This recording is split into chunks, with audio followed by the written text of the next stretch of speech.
What is God's will in this situation?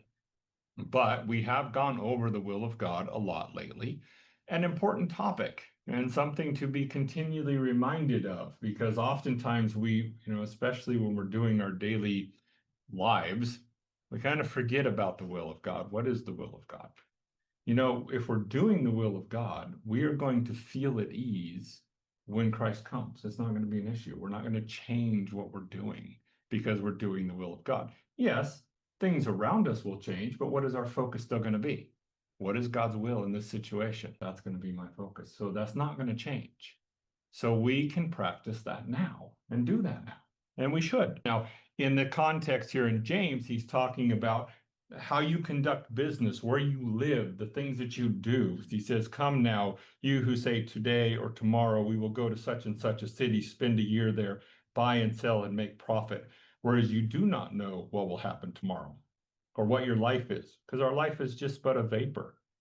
Instead, in verse 15, he goes on to say, you should say, if the Lord wills. So he's not just saying, oh, well, as long as you say, if the Lord wills before you do something, you're okay. What he's saying is it God's will for me to do this? And if it is, then do it.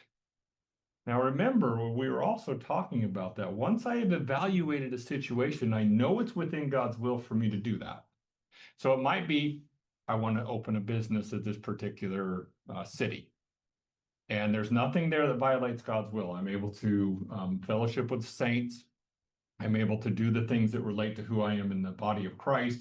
And there's no aspect of God's will that I'm desiring. Then I can do whatever pleases me as long as I'm focusing on loving the saints.